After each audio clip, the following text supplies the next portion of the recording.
of conspiracy with Sam Tripoli. Sam Tripoli.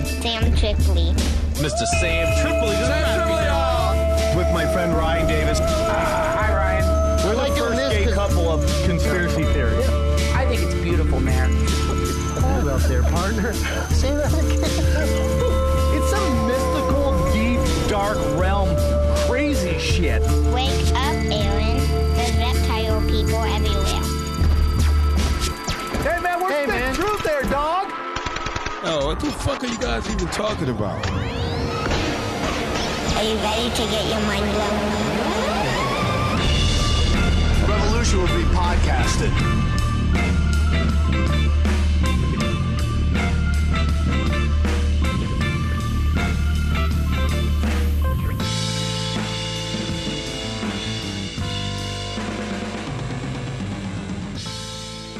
Holy hell and hallelujah, Higherside chatters and tinfoil hatters, drinking a little drink, smoking a little smoke, and just trying to tread water in this Rockefeller Rothschild debt-based system of rule. From sunny San Diego, I'm Greg Carlwood.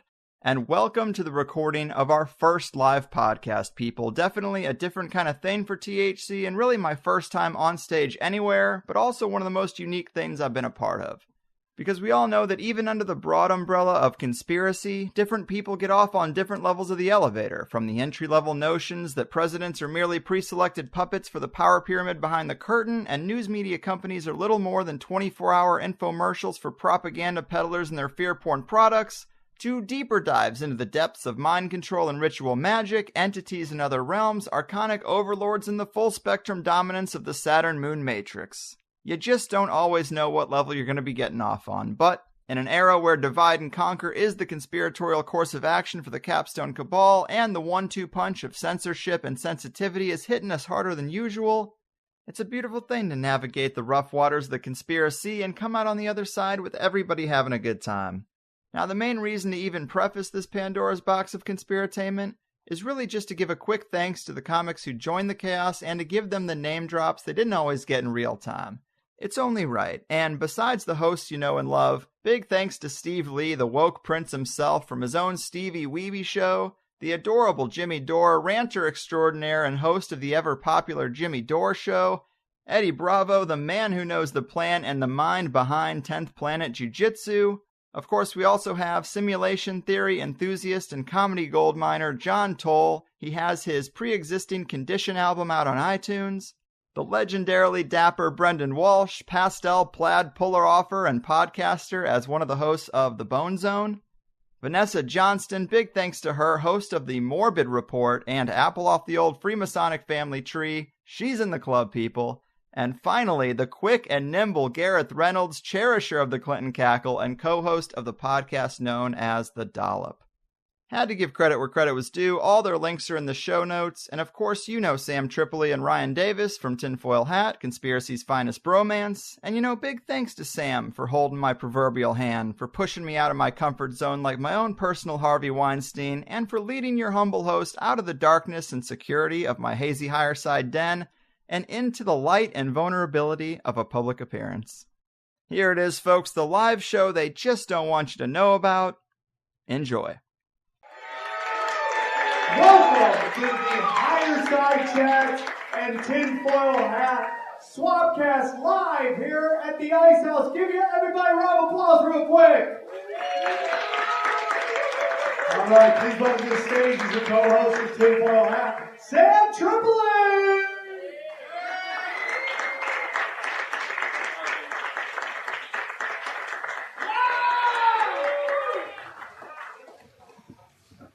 All right, guys, how you doing today? Welcome to the show. It's the first ever live Swapcast. Let me bring up the people who will be doing this with me.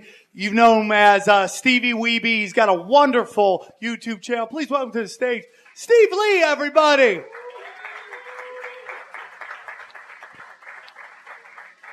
Thanks for coming. Thanks for having me. No problem. Cop a squat. Okay. Why do you have a backpack on like no idea. You're trying to find I'm Indiana really Jones scared. right now? Really What are you scared. doing? I thought it would be a normal podcast, like just going to your room. Okay. That sounded creepy as fuck, right? Hey, little Asian kid with the backpack. I got a podcast in my room. And joining me up on stage, he's one of my favorite people. He is the man, the myth, the legend of conspiracy theories. Without him, none of this is possible. Please give it up for, I'm proud to say, my good friend, Greg Carwood, everybody.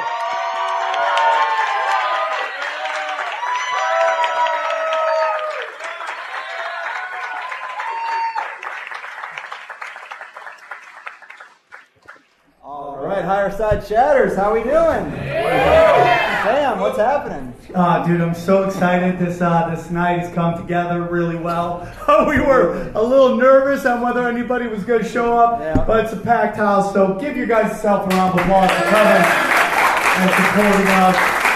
And I couldn't do this. I mean, I'm so excited to be on stage with two of my favorite people who've both been on our podcast, Tinfoil Hat. And, you know, the fact that we're all friends is amazing, and I'm super stoked, man. Yeah, man, I'm pumped. I'm definitely pumped. I mean, I've wanted to do comedy for a long time. Obviously, we're not doing comedy, but to come full circle and be on stage at a comedy club, it's pretty sick. I mean, the oldest comedy club in the world, right? At the Ice House in Pasadena. I used to buy a lot of coke out here. That's what I used to do. I used to, you know, I got a drug problem because I like drugs. Fair enough. Problem. And but I would do AA in Hollywood. But I didn't want anyone to know I was doing coke in Pasadena, so that's what I did. A double life. Yeah, that's how we did it. Wow. Get shady.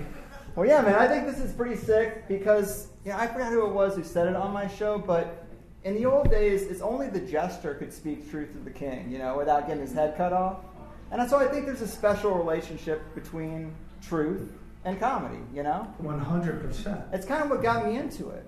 Guys like Bill Hicks and George Carlin. There's not really anyone filling that niche anymore. So the fact that you're doing this comedy show over here, we're having them come in here, I think it's pretty sick. Thank you, dude. That means a lot to me. I mean, I know this is going to sound super weird, but our friendship is like very important to me, and all the hard work you've done over a long time is great. And I just got real quick. I just want to give out a shout out to all the ladies here at a conspiracy night.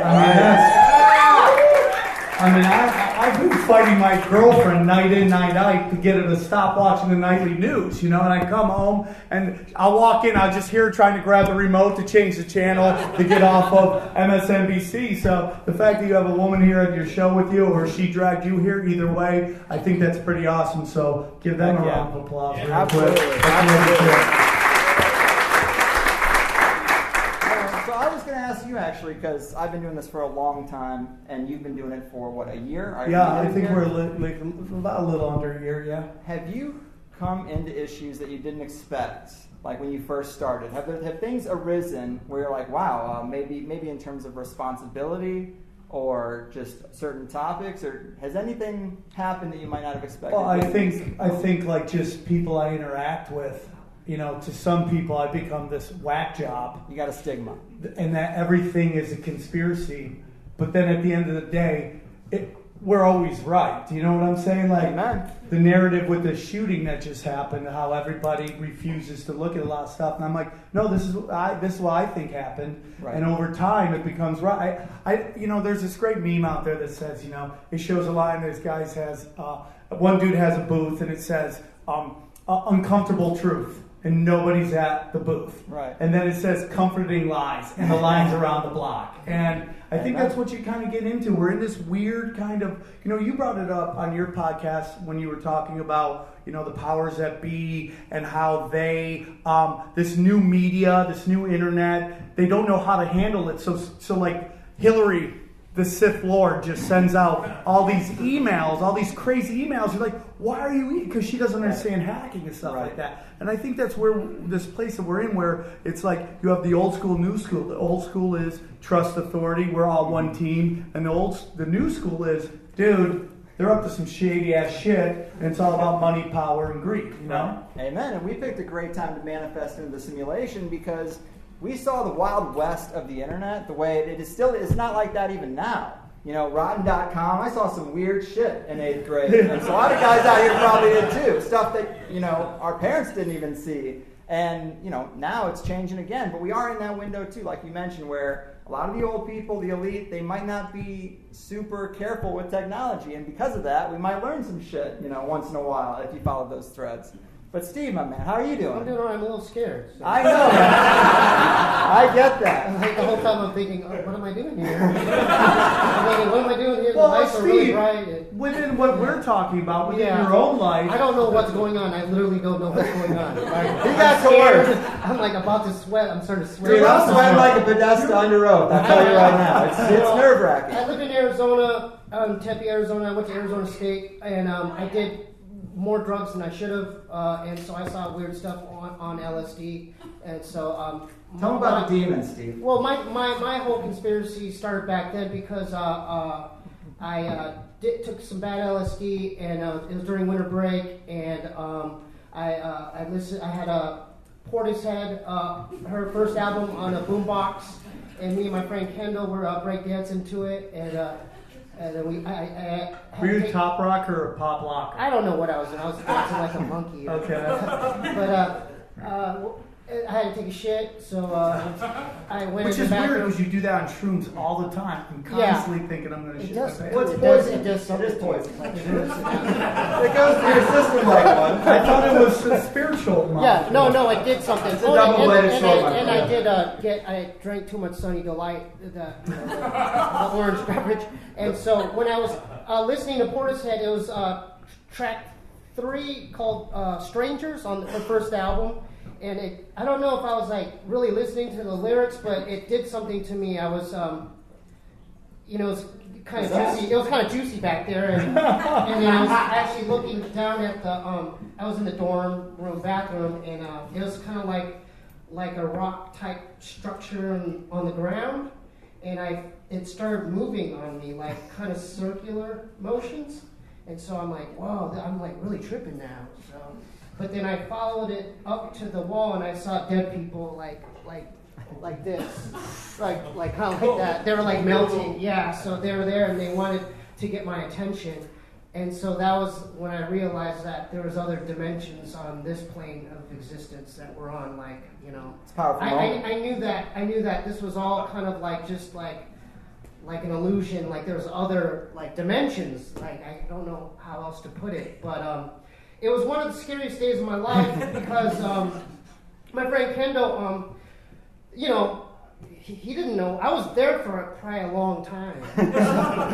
Time really is hard to really figure when you're on acid? So he was knocking on the door like, he was like this, he was like East Coast kind of like New York rapper kind of dude. Okay. So I guess they say Dunn there. Okay. Like, yo, Dunn, what's up, Dunn?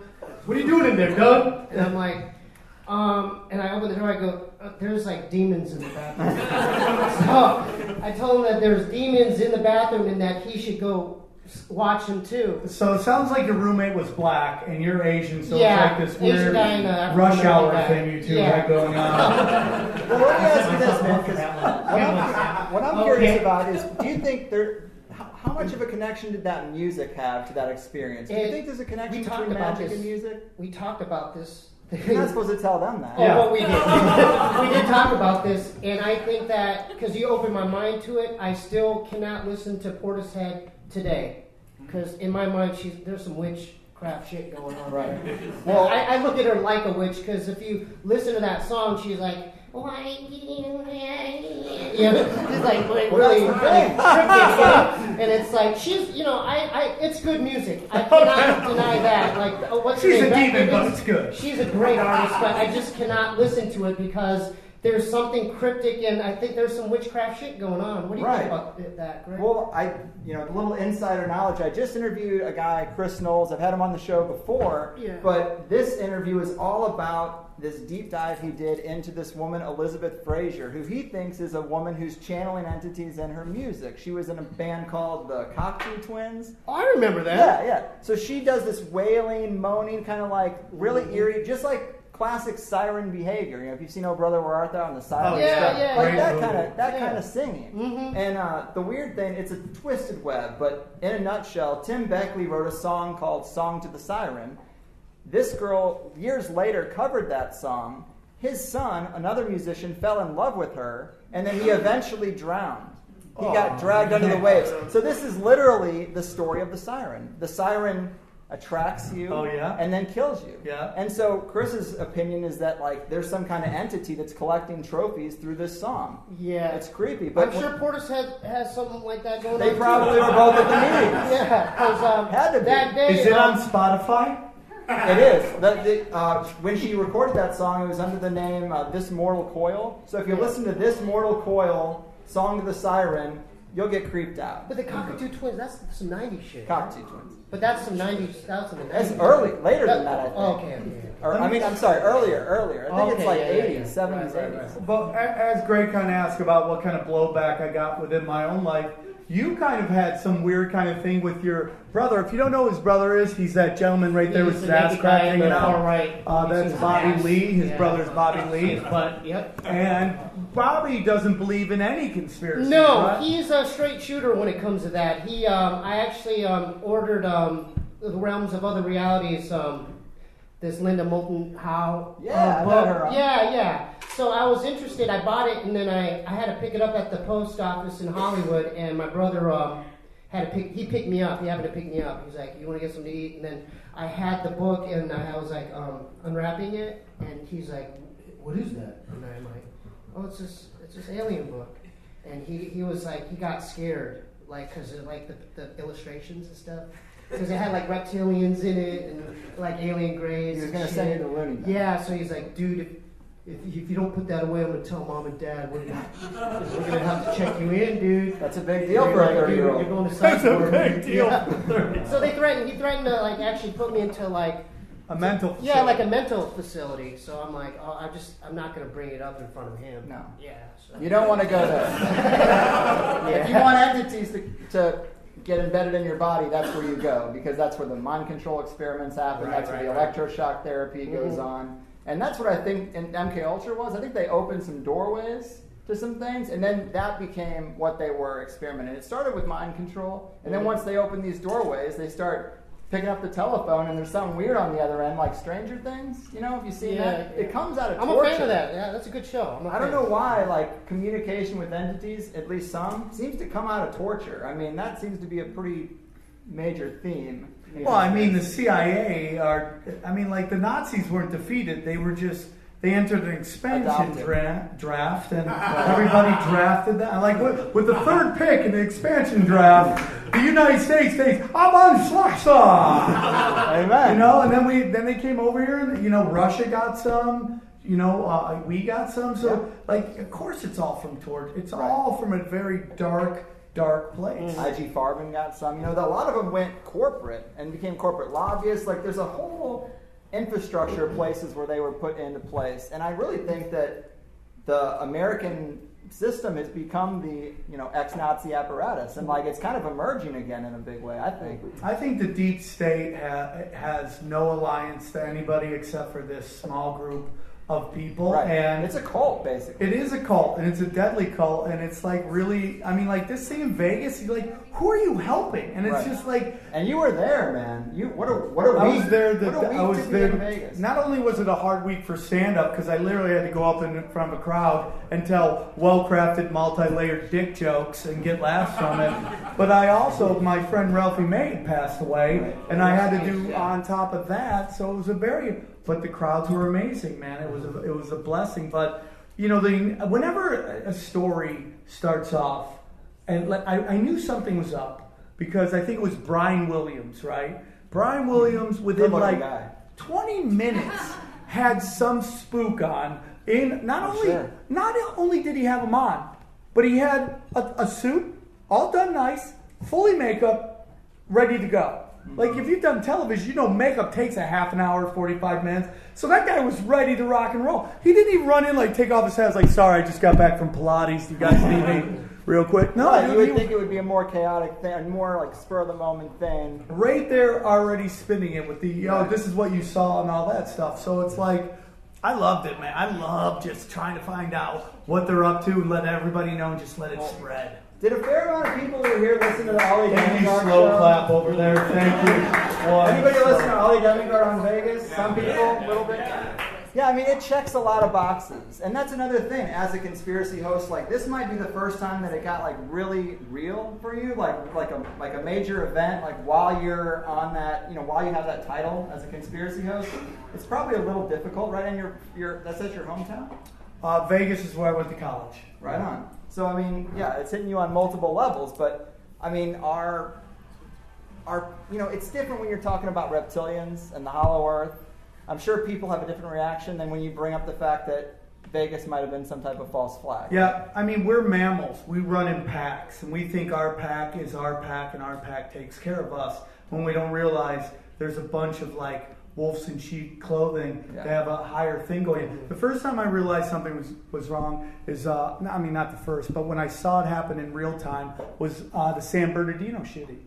I was at home because I'm a stand-up comedian, and you know, I'm home during the day. I got nowhere to be. You'd be amazed how much time you have when you just write dick jokes all day. You know? I don't even write the dick jokes, so I got more time.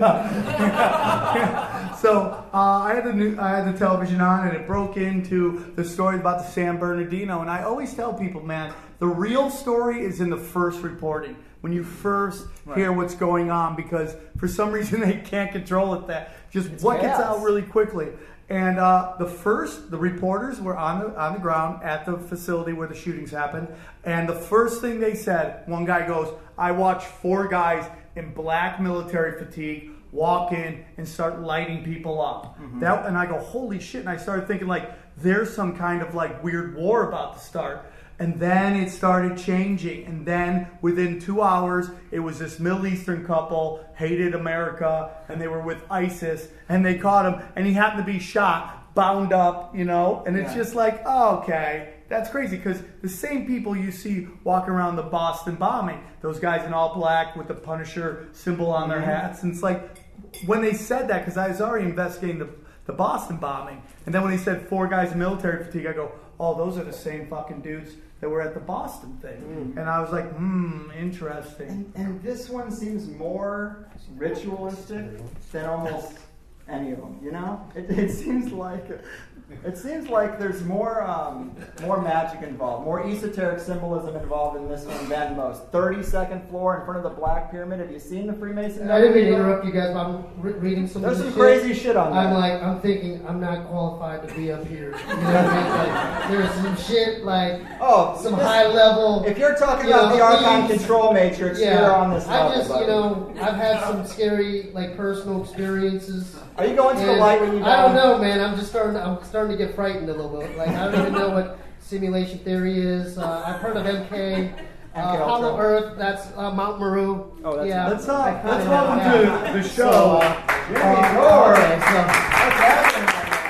Now, some of you guys might not know Jimmy Dore. I've known Jimmy Dore for, I believe, like 15, 16 years. We've been out here for a while. And I've seen you in different phases. But this new show you have on YouTube is extraordinary, dude. It is amazing. If you guys haven't seen it, it's the Jimmy Dore show with his wife, and then he has a friend out here and there. Whenever I do something and I talk politics, I always tell people, you gotta see the Jimmy Dore show. He's doing the Lord's work. You know what I'm saying? Well, it takes a little bit more than hating Hillary Clinton to do a show like that. Yeah, but that helps. I also hate all the neoliberals, and it's. I really appreciate you saying that. By the way, you know, it just came down to I couldn't see this country making the same mistake it kept making over and over. Going to war every time, and every one of our major news outlets fanning the flames for war. That's what really got me talking about shit on stage that mattered, was because I couldn't believe what was happening with Iraq War the second time. I just saw somebody said this yesterday. It was very funny. Said, you know, we should have been suspicious during the first Gulf War when they named it the First Gulf War. Yeah. That's great. Now, this is a conspiracy theory podcast. He's in the interdimensions.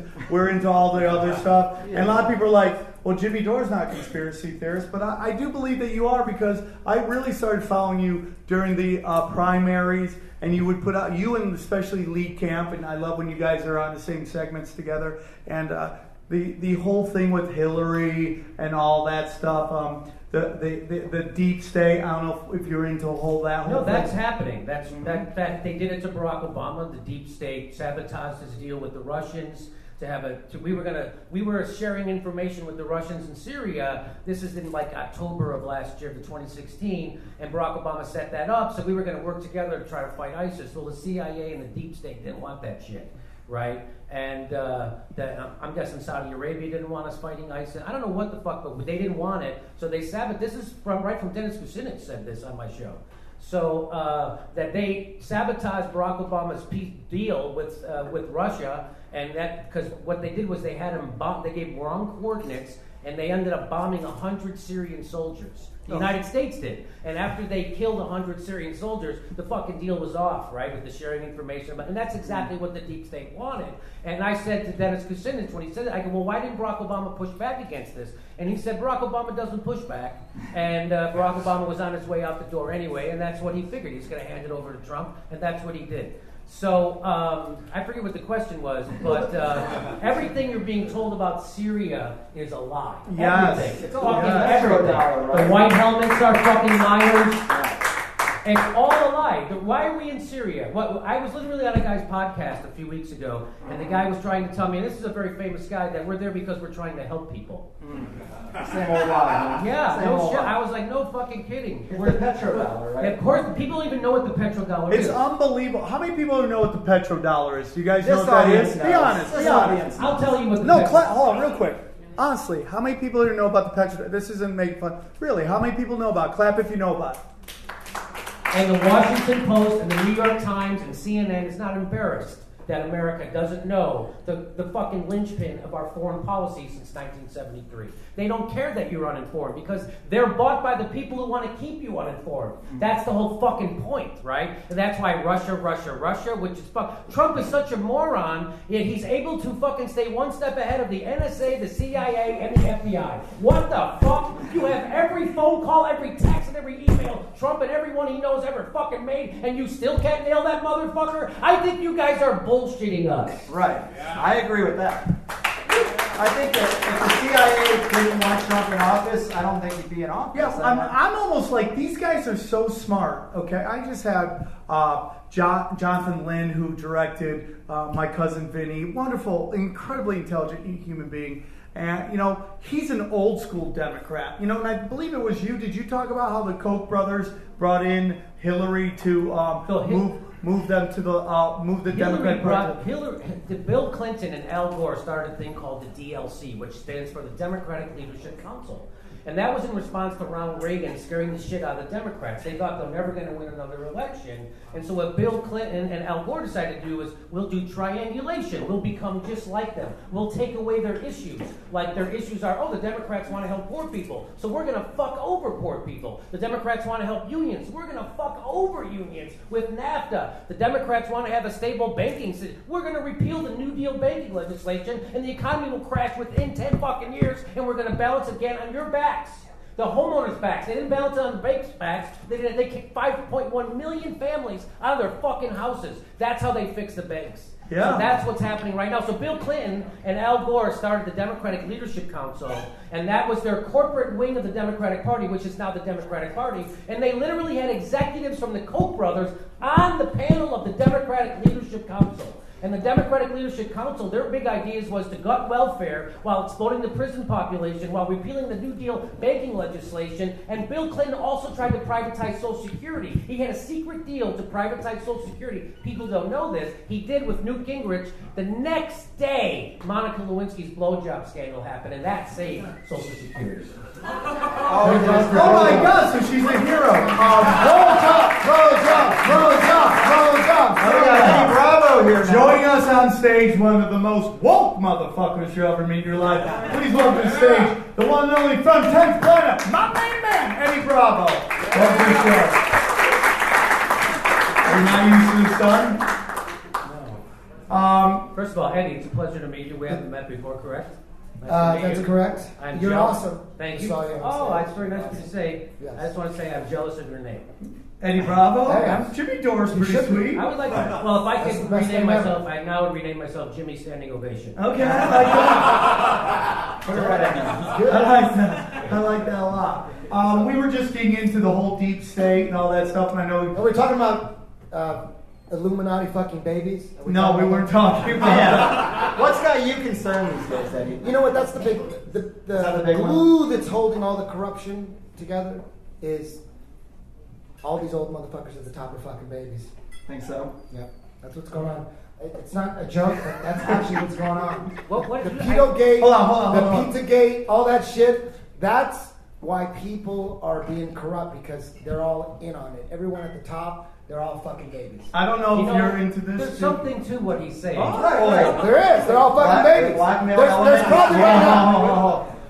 Because I did a little research, and our defense contracting companies will often procure young people, young boys and girls, for sex parties and around the world, right? So this is not news, by the way, to the Pentagon or the CIA. They know this. This is how they do business over there. So you're not far off. That's not. I'm not making that up. You can. I'm right on. I'm right on. You're right on. They're all fucking babies. This is the greatest thing ever. Right? You know what? And just because you're in the Illuminati doesn't mean you're getting the good babies. The Rockefeller, David Rockefeller, and the Rothschild, they're getting the good babies. Okay. If you just join the Illuminati, you're getting babies with teeth and shit. Hey, I saw Get Out. I know how this works. Hey, listen. By the way, we're talking pedogate while a man drinks a martini. How great is that? Hey, listen. You guys don't have to agree with that or anything, but you're like, why is there so much corruption? Why is everyone lying? Because they're not all fucking babies, but they're fucking kids. That's what's going on. Well, let's get into this real quick because some people might not know about this, and I think this group, if you're here, you're either a fan of his show or our show or either of these guys' show. But the whole thing is this: is that there's a dark group that uses pedophilia to blackmail people into playing ball. Now, the reason I think a big part of this is I don't know if you saw Daniel Tosh did a big segment on his show about how there's all these YouTube channels that have this very creepy element of children doing what appears to be like corporate kiddie porn. They're not actually doing it, but they do it. And it's gotten billions of views. And what I think they do, dude, is they track who's watching these things. And they follow these guys. I know it's a big thing. They follow these guys, and they see who is interested in going into office. And then they start to fast track these guys. And they put them in these places. You have a little girl sucking a popsicle for 45 minutes, and now you're going to run for mayor. We just woke Jimmy Dore, homeboy. That was the coolest thing I've ever done in my life.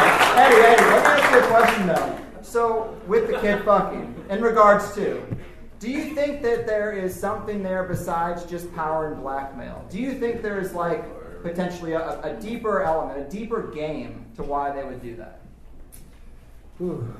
It's like on the lowest possible level, you're talking about like gangbangers like East LA, Mexican gangbangers. They will not let you into their gang unless you kill somebody. That's a fact. You don't know that? You ain't. So what I'm saying is, if you're going to let someone into the Illuminati club, you're not going to let them in. There's a club, just like George Carlin said. There's a club, and you're not invited. Just like George Carlin, that was real. If you're not going to go in, you're not going to be in that club unless you're doing something that they could fuck you up with, unless they have blackmail. And that I'm not just making this up. I know it's hard to believe. Most of you guys probably agree with this because you're here, and it's a tinfoil hat comedy. But what's holding everything together is, man, they bring people in and they're fucking underage people. That's all that's going on. And when you get caught fucking kids, you'll do anything to not get caught. And that's what's going on right now. All the people at the top, they're fucking kids. That's what's going on. Watch the documentary Conspiracy of Silence. Watch that shit. What about Bill Clinton? He's fucking kids. Jimmy Savile? But who? You know the Jimmy Savile's pedophile island? Well, did he go with Jeremy Epstein? What was the guy? Or Epstein, yeah. Epstein. That's what I'm talking about. Savile is from the UK. Jeffrey Epstein is a pedophile. He's a convicted pedophile. Yeah. Right. And Bill Clinton was hanging out with him. And not only a convicted pedophile, but he's the guy who threw parties on his island. Yeah. There's an island, a pedophile island, and there's a bunch of them. Only one got caught. There's a bunch. Go on YouTube and search for wife of the Illuminati, and this girl goes on for 6 hours talking about what's going on. You can believe it or you can not believe it. It's a work day. You could but there's like, why is everyone so corrupt? Why is the media lying? Why is you're gonna find out why. They're all being blackmailed. That is the way you control. Do you think it's all gonna come out? Fuck no. No. Fuck no. There will not be some grand unveiling. No. You don't think our they're all, no one's going to jail. They're all getting away with it. No one's going to jail. By the way, folks, they never John Will just joined us. Hi, how are you? This is not new. This has been going on. This has been going on since the dawn of humanity. The dawn of humanity. That's true. This is not new. This has always been the elite old motherfuckers fucking kids. Elite, it's always been religious that way. figures. It's always been that way. That's what's holding. We're like, why are people lying? Why is CNN? It's because everyone is being blackmailed. Because if you were in this club, if you were in the club, you got fucking blackmailed. You would want as many people blackmailed along with you as possible. So every week you put together a party, and this is what they do in Washington D.C. They put together parties. They invite, we got to get this motherfucker, this judge, and that motherfucker. They invite them to the party. They think that a 21-year-old is making moves on them when it's really a 17-year-old. And then I'm not making this up. The 17-year-old fakes like she died. She fucks this old politician. She fakes like she has an overdose. They pull her away. She's part of the program as well. And then he thinks she died, but she really didn't die. And then guys come and go, she OD'd. But she was only 17. She's only 17. But we got you. You don't have to worry about it. We're not going to tell anybody. So now they own that motherfucker. Mm-hmm. That's how they do it. That's how Mexican gangbangers do it in East LA. They do the same shit. That's what's going on. I can't dispute anything you say. I don't have any information. But I will say that I don't doubt that something similar to that happens to people. But I think the reason why the media sucks so bad is just because of money. And they're fucking completely corrupted, and they are empty vessels, and they are chosen. Brian Williams was chosen because he's a fucking empty suit. You know what I mean? What do you think about Anderson Cooper? Anderson Cooper looks fantastic in a t-shirt in Costa Rica. Would you suck his dick? And Operation Mockingbird, people think he's part of that. People like Mike, well, he talked about working for the CIA, didn't he? Right. He was in the CIA. Just an intern. Operation Mockingbird was an operation designed to take over the media by the CIA. Yes. Right. Sing it, brother. I mean, that's real. That's real. It's That's real. not even made up, right? So that, but if you asked, I saw a video. Did you see this video where they asked the head of the CIA about Operation Mockingbird, and he says, "What's that? I haven't heard of it." That's fucking hilarious. Perfect. That's what I would say. That's bullshit. Well, I also wanted to say that the propaganda is just as strong as conspiracies, right? So the propaganda is a conspiracy, but it's right out in the open. And right now, the Russia thing is happening as a conspiracy. And Russia, what's going on with Russia? Didn't we get through Russia like 8 months ago? I thought so, but it's no, back. it's Russia's back. back. Russia bought. Did you know Russia bought $100,000 worth of YouTube ads? Ooh, $100,000. What are you, Mr. Evil? $100,000. That can't even buy you a house in India. No, that couldn't even help you.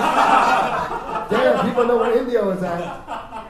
100,000 shit. They'll laugh at you in India. That's happening right now. The Democratic Party invented a bullshit lie, which is Russia hacked our election, and that's all they've been talking about. And they get people. That's all though. They gave up on that. Though. They didn't because they've gave had that operation going since 2014 is when they started. Turn us to MSNBC or They're CNN. still on that. They're still on. I thought they gave up on that. Washington Post articles today that Russia. If you guys, what do you know about Walmart? I know Hillary used to be a board member of Walmart. Is that all you know about Walmart? What else do you know about Walmart? I know that they're unionized around the world except for the United States. What else? They have a deal to turn them into concentration camps when they really need to. Oh yeah, that's what's going on. What? They're closing down successful ass There's Walmart, rumors. turning them into FEMA camps, Yep. and everyone's all like, "Yeah, you see Ozark on Netflix? Watch Netflix." That if the time were to come where they would need to house large amounts of people in warehouse type facilities, that Sam Walton's got the That back. sounds like Amazon would do that because Jeff Bezos sits on the board of Pentagon. Did you know that? Jeff Bezos sits on a board at the Pentagon, and Jeff Bezos has a $600 million deal with the CIA, which is twice what he paid for that fucking Washington Post, and he said he bought it because he's interested in democracy. The predatory capitalist doesn't give a fuck about democracy. He wants to crush you. Half of all internet purchases in the United States go through Amazon. Did you fucking know that? That motherfucker sits on a Pentagon board? You're telling me conspirity theorists are crazy? Hey, listen. Listen, relax. I don't want to get shot. I'm not trying to get shot. Relax. You've been talking about LA gangbangers for 10 minutes, and now you're worried about getting shot. Hey, listen. LA gangbangers. That's the least of our motherfuckers. And every time the Washington Post writes an article about the Russia hacking the election or about Seth Rich or about anything, they are ethically required to put a note next to that, an editor's note, that says, we have a $600 million deal with the CIA, just to let you know. They don't fucking do that. Why do you think they don't fucking do that? Because they don't want you to know that. Why? Because they're fucking complicit and they're pushing CIA propaganda. Right. That's why. Nothing in the Washington Post about foreign policy, about the wars, about the fucking Democratic Party. None of it is fucking true. None of it. They just hired John Podesta to be on their editorial. What the? I love that guy. He looks just like Chester Bennington. Is he Irish Paperboy? I love that guy. You know, I mean, a Podesta? Are you kidding? So let me just. He's amazing. He's amazing. When a girl says a guy's amazing, he's amazing. Oh my God. He's amazing. You all know this probably, right? That I just learned this, so that's why I want to confirm that you all know this. That the term conspiracy theorist was invented by the CIA after the JFK assassination. Yes. Derogatory term. Invented. So now anybody who comes out and says anything about what happened, they go, oh, conspiracy theorist, crazy. I think everybody here is on board with that. So right now what's happening in Las Vegas with that massacre, so now people are putting up YouTube videos that question the official narrative. YouTube's taking those videos down. Right. Why? If they're wrong, who gives a fuck? Right. So those videos are wrong. Somebody got a news story wrong. You can't even curate a list of videos that prove your point. They'll say that your list, the very fact that you made a list, isn't reason enough to take it down. Right now there's guys out there, there's Illuminati guys that are brand new. Or maybe not they're brand maybe they're old school G's. But they're bragging about the babies they're having sex with. I'm sure they are, man. You know, they got I got an 8-month-old. She ain't got no teeth. And then I got a 4-month-old. That's real. That's real. They're eating babies. They're eating babies. They're drinking their blood. There is something to the rejuvenation. You can do a blood transfusion. And if you want to know why Hillary could not walk being handled all the way and she stumbled and fall, it's because she was injected with the wrong 6-year-old, and everybody knows it. That's why she didn't win. You cannot stumble on national television. As soon as they saw her fell down, everybody with money goes, we got a new horse, and Donald Trump was the winner. I got in trouble because when she fell down, and they lied about it for 10 hours, right? Why she fell down, they lied about it. They didn't take her to a hospital. A 68-year-old woman with brain trauma history, she passes out. You don't take her to a fucking hospital. What the fuck? So something was going on, and so I started to go, well, they lied about it for 10 hours. So I get to speculate, she really just had pneumonia, they wouldn't lie about that. So I started to speculate that she had Parkinson's. Holy fuck, people still want to kill me today because I said that. Yeah. I still think she had Parkinson's. It will come out in a few years that she has fucking Parkinson's. She probably took too much Alpha Brain. That's what happened. What is that? Alpha Brain? Is that like a powder? Yeah. Made from the it'll give you the bones of children for 6 hours. They give you a boner for 6 hours? No, the runs. Oh, the runs. That's not gonna help sex. John, I'm glad, I haven't got to drop anything on you, but you dropped something I thought was really interesting as an analogy in terms of the presidency, and that is a comedy club.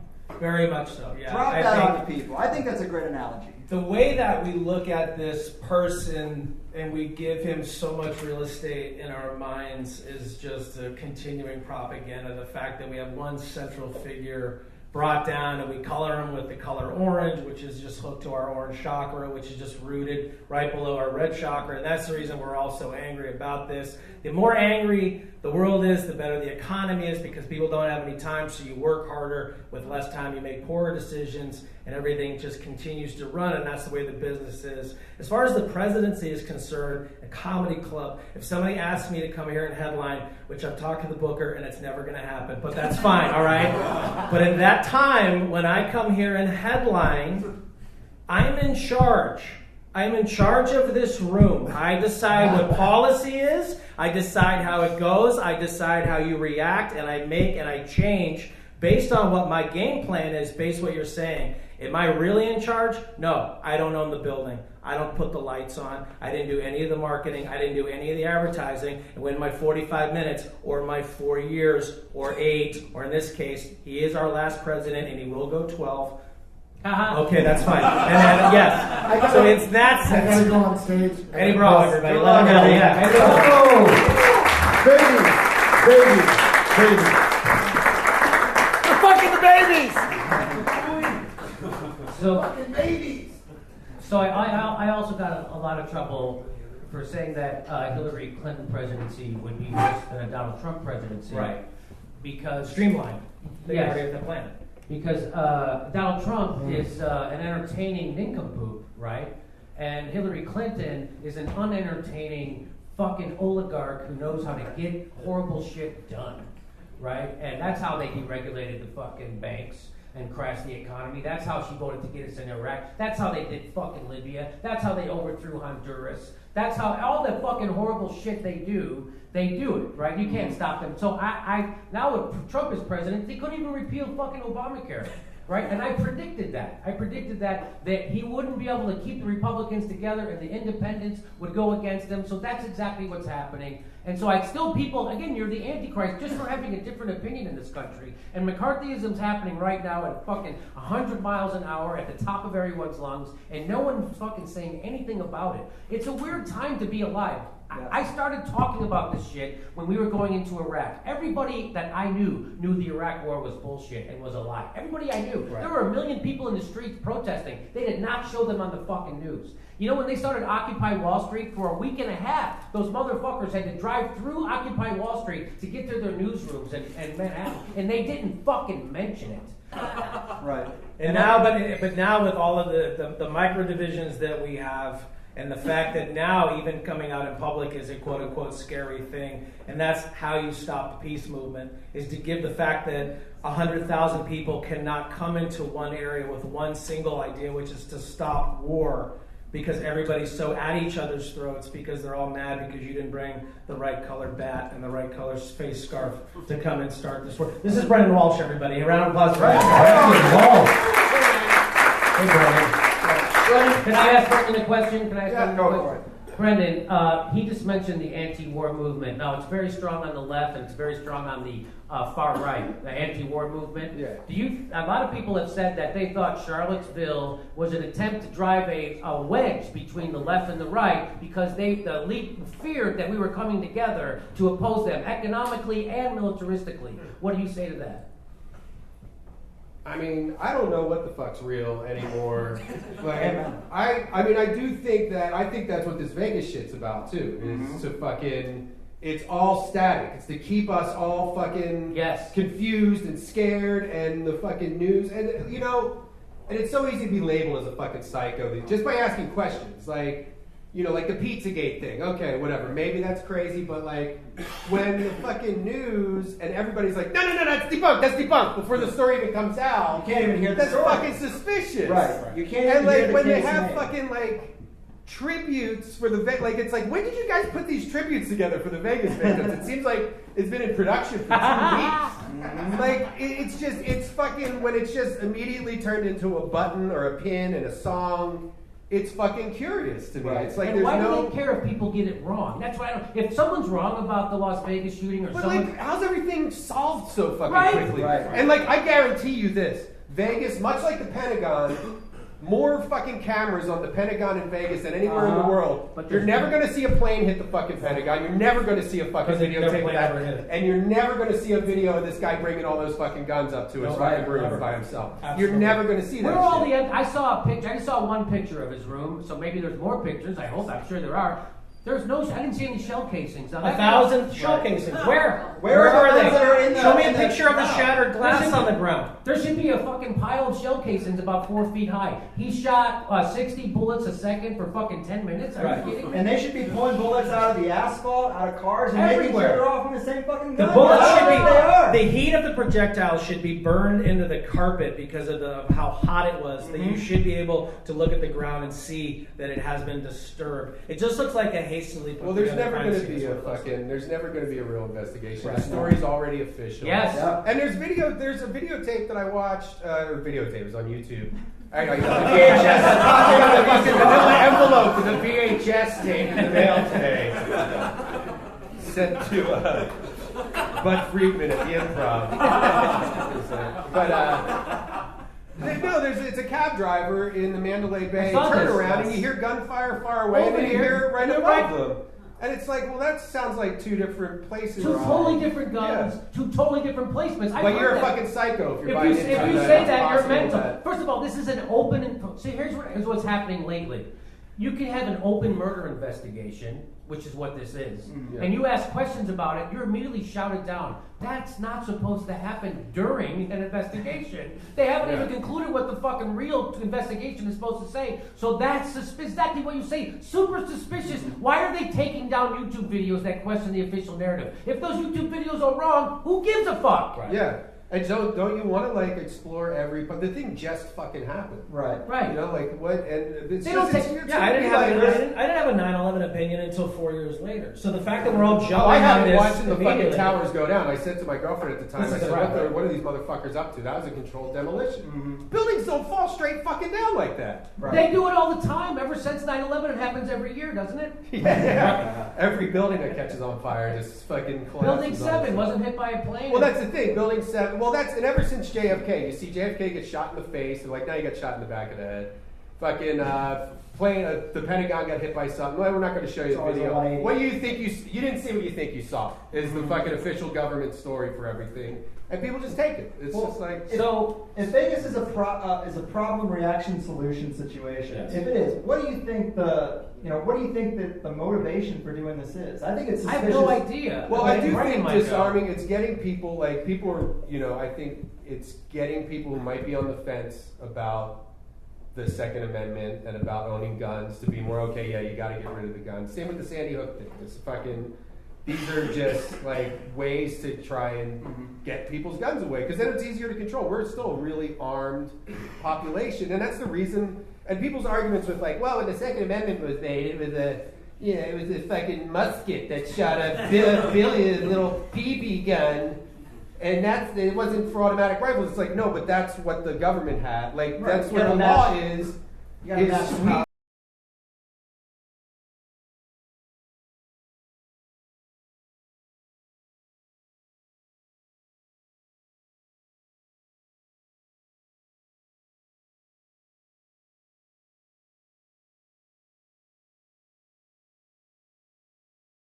Crazy, which puts you in the group of the other.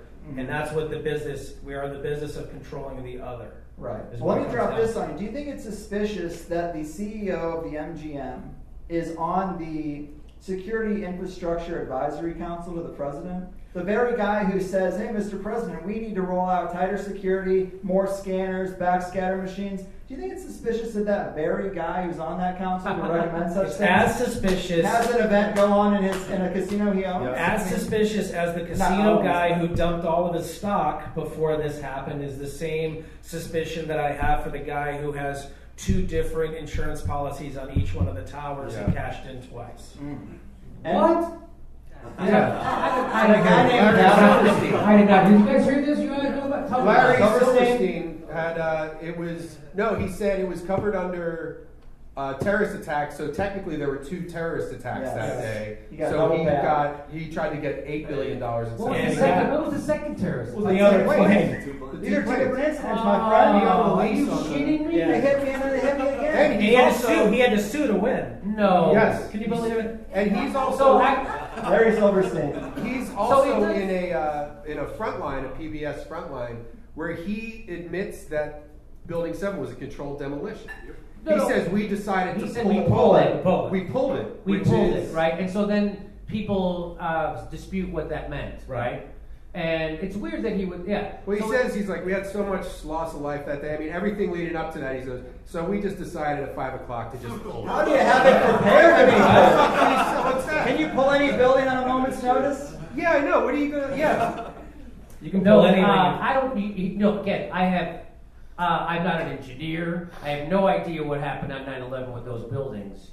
But I do know that the people who are on that 9/11 commission, the way it was put, I think we should have another one just so we could get straight answers. Because the government lied to the 9/11 commission, which they admitted they lied. I mean the Pentagon and NORAD and all that stuff, they lied continuously to the 9/11 commission. And so that's why I would like to have just another one that maybe we could get one where they did. I don't know what happened. So they also shipped they shipped the steel to China right after it happened. Like, isn't this the biggest crime scene our nation's ever seen? What is the Pentagon off and studied? They dug up the Pentagon lawn.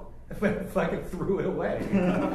Did they? Yeah, they dug it up. So and also you're not allowed to talk about this before stuff. You know the that, right? well, yeah, people don't I mean, it's. But I don't understand why. Like, we talked about JFK's assassination for years and years, and still we talk about it. And that's supposed to be released this month, apparently, right? Have you heard about that? No, I haven't heard about that. Well, they said that the files were going to be released, and then they lost them. Yeah, and then they lost them, and then of course now no one's talking about those files because there's this, that, and the other thing going on. Get out! But they were supposed to be released. And they lost them? Statute of limitations. Yeah, they're not there. No. Are you surprised? Are you surprised? I'm surprised at how lame the excuse is.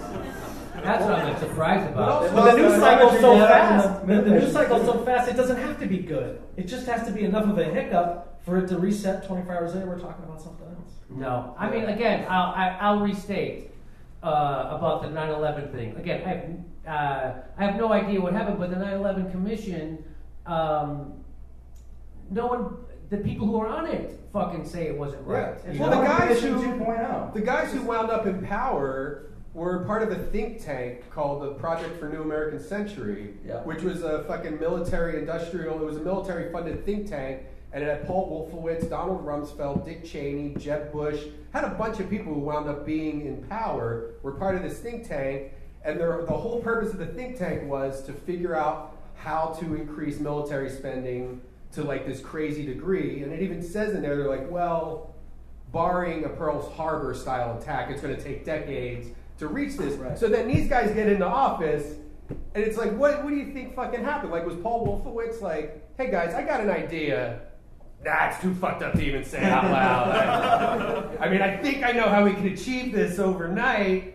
I mean, that's like suspicious enough. Like, if there's a guy who's got fucking pictures of little boys in the Sears catalog bathing suit section taped up in his fucking bedroom and a little kid gets his dick sucked, I mean, that's like, you're going to go to that guy first and find out where he was during the dick sucking. To me, the weird thing to me is that we know for a fact that was a real thing. The Project for New American Century. Yeah, you can find their That's a real thing. Those people planned on the invasion. In fact, Wes Clark Sr., this general, was on Democracy Now!, and he said after 9/11, he went into the Pentagon and he had a guy take him in and said, well, here's the 7 countries we're going to invade. Oh, yeah. And it was Iraq, it was Syria, it was Libya, it was all the Afghanistan, it was almost all the countries that we have invaded since 9/11. And Wesley Clark Sr. said, well, why are we doing that? And the guy goes, I don't know, because we're good at invading countries and taking over stuff, so that's what we're going to do. Well, he didn't know the real reason, but the real reason was laid out in the early 90s by the New American Century, or the Prospect for a New American Century. Yeah. And that has everything to do with the petrodollar. It has everything... Central banks. Central banks. Yes, exactly. And and if you talk about this stuff, people will tell you you're crazy. They never mention the petrodollar on the news. They never talk about it in the Washington Post or the New York Times, to the point where I was on at the LA Podfest last weekend, and I was on with these super intelligent lefty people from these lefty podcasts, and we were talking about something, and I go, what do you guys think about the petrodollar? Now these people are all smarter than me. I'm not smart. They were super smart. They used big words I couldn't understand them at the time. And none of them knew what the fuck the petrodollar was about. But dumb jagoff nightclub comedian Jimmy Dore, I fucking knew what it was about. But they don't know what the fuck it's about. How the fuck do you not know what the fucking petrodollar is about? It's the whole fucking reason the world is like it is. What the fuck? But you know about identity politics, and you know what the fuck? You don't know what's really going on. The whole thing is the goddamn petrodollar, which is why we went into fucking Libya, which is why we propped up ISIS, which is why fucking Gaddafi got a sword up his ass, because he wanted to take the oil and monetize it on the dinar and take African oil out of the petrodollar, and they can't fucking have that. And that's why they fucking went into Libya, which is right now a failed state and a haven for terrorists, which is exactly what they want to turn fucking Syria into. Those motherfuckers. Yeah. That's right. And where we're going. So how is your power pyramid structured? Like, what's at the capstone as far as you can tell? I mean, it's got to be. I mean, I think there is some kind of a deep state CIA-run kind of. There's something being run by a deep state CIA. I don't know, but the banks. Alphabet agencies. I mean, the central bank. I think it's really the central banks, the Rothschilds, and. It's got to be bankers and oil. Well, capitalism is now failing worldwide. And so the revolution is coming. It's just when. Right now, Catalonia is seceding from Spain, and they do not, the European Union does not want to let that happen. I don't know if you saw the videos. They sent outside cops into Catalonia to beat the fuck out of those people for voting. Yeah. So that's how scared they are in the European Union of someone leaving the European Union. So right now, Greece is fucked, Spain is fucked, Italy, 20% of their loans are gonna fucking default right now. Because they got the same shit going on there in Italy. Alright, so it's all fucked up. Capitalism does not work the way they're running it, okay? Capitalism is predatory, and it's being proven right now. We live in the richest country the face of the earth has ever fucking created. Half of all wage earners are less than $30,000, and 50% of this country is poor or low income. What do you call that? I call that a failed fucking system, and that's what they don't want you to know. Touche. What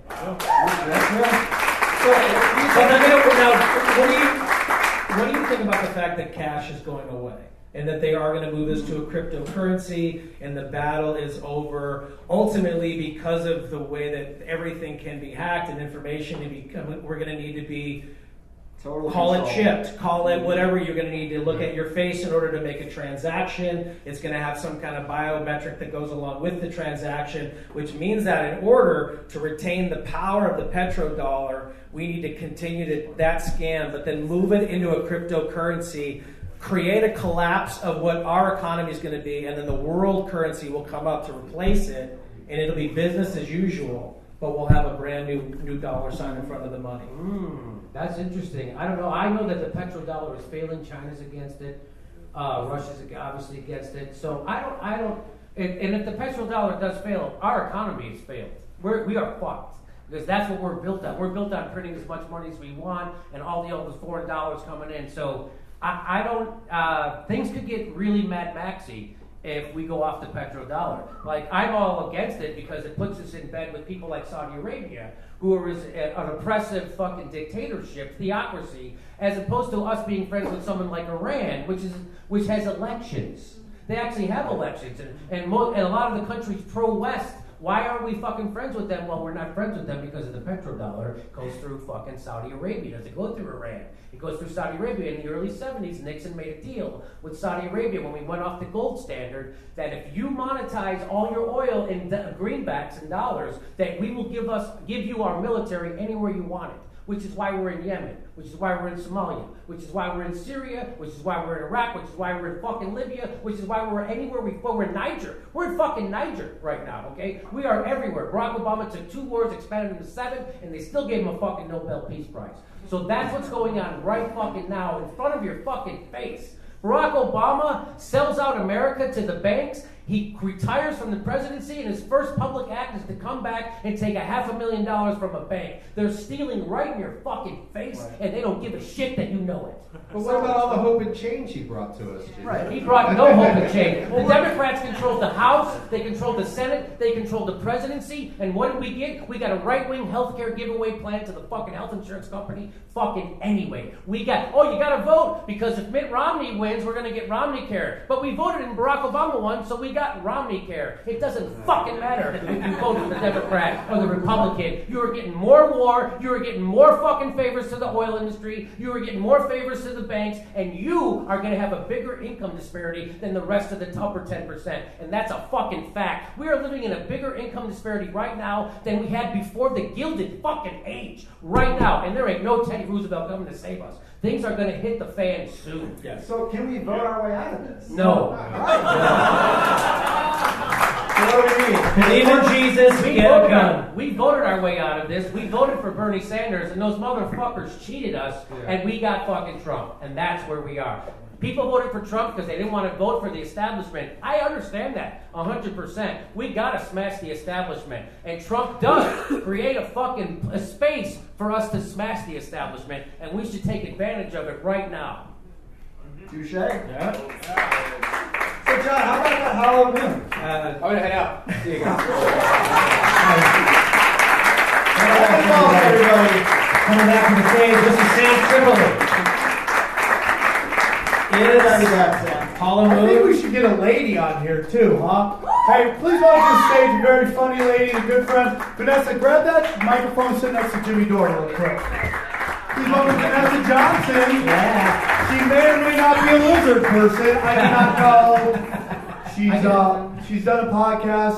Now this is very interesting. She says that her grandfather was a level, what number? 32. 32 Illuminati. So, oh, okay. Cool. right? Is that what you said? And by the way, can we stop with the guy shot from the 32nd floor? Can we stop with that already? Why? Where do you think? Because there's no 13th floor in a hotel. He shot from the 31st floor, which is turned around as 13. That is the devil's number. Thank you very much. Oh. Yeah, the guy named Paddock shot a bunch of corralled people at a harvest festival. Right, yes, a guy with the last name Paddock shot people in a corral at a harvest festival. Right. Wait, is this the Vegas thing? Yes. Vegas? What is the symbolism? By the way, I put up a video today on YouTube, and the title of the video was Pat Robertson's insane response to the Las Vegas massacre demonetized.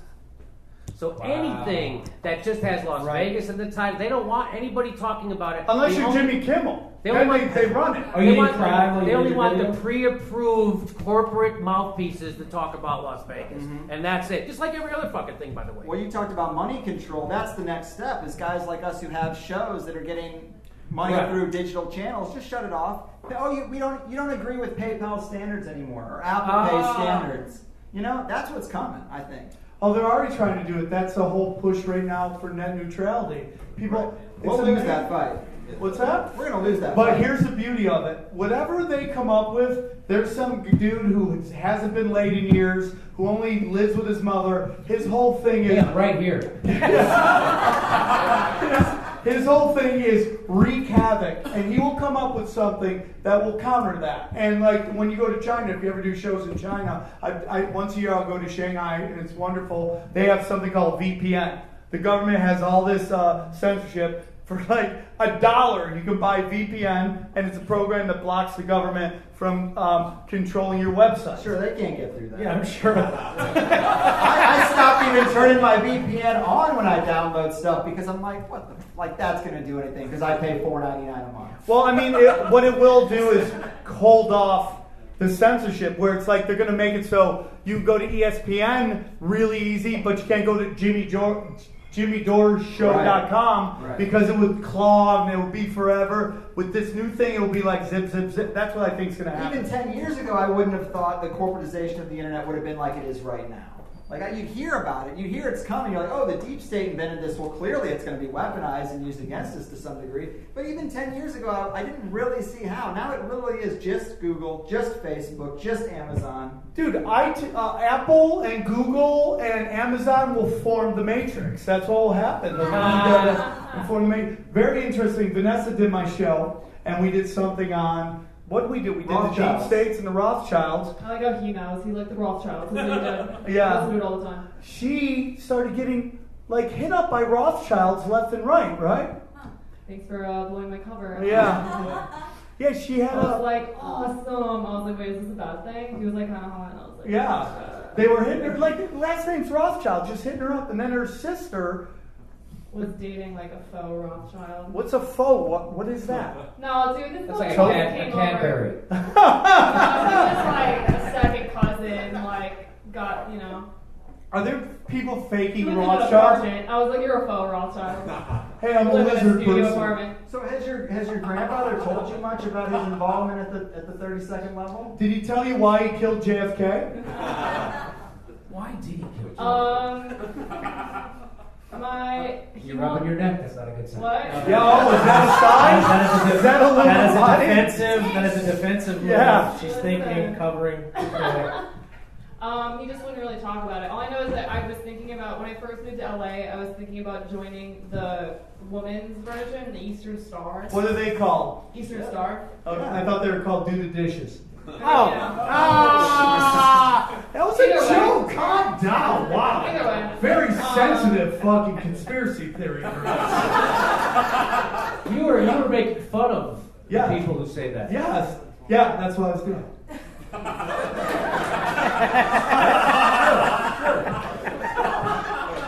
So you say Illuminati, but that's a vague No, term. I didn't say Illuminati. He's a 32nd degree Freemason. Freemason. And so when I So first... was Elvis.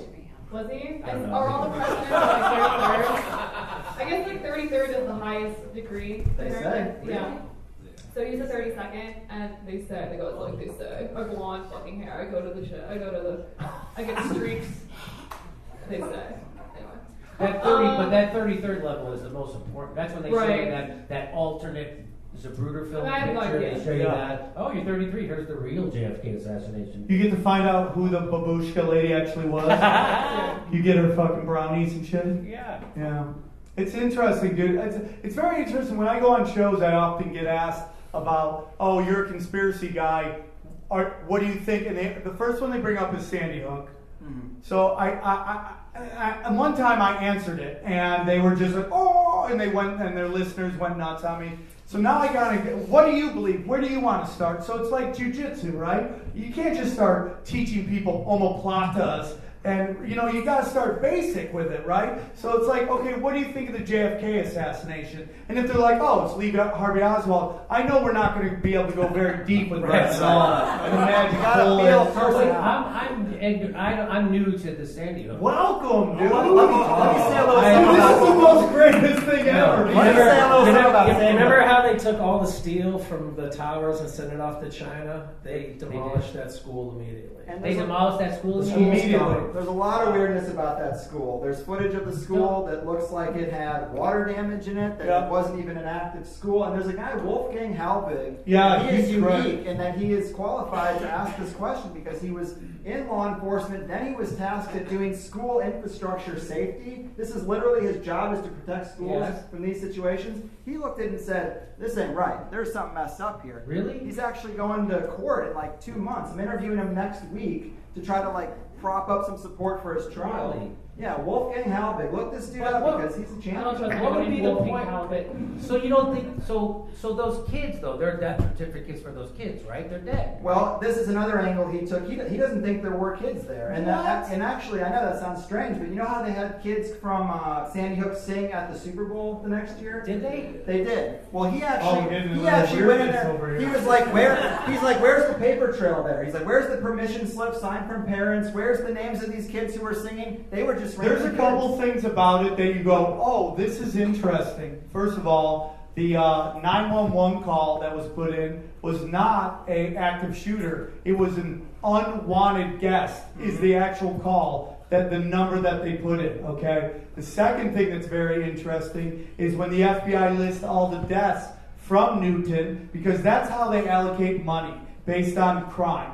When they list all the deaths of children that age, it says 0. There's Where does it say 0? It's you can look it up. It's in the FBI records. Really? Yes, they say the 0. helicopter footage of people walking around in circles, the way the ambulances and the police and first Do you know not one ambulance, walking in real one quick, door and out the other and make them look like a not baby. one ambulance or medical person was allowed on there. However, within 2 hours, porta potties were filmed being driven in and set up. Within 2 hours. Right. But not one, if you look at all the footage, not one ambulance is near that school. And what they do is, Oligar talked about this, is what they do is they set up emergency vehicles all over the place to stop traffic. So nobody can drive in, nobody can drive out. And if you look at how the whole chaos of that thing, that drive up to that school is clogged with every kind of vehicle.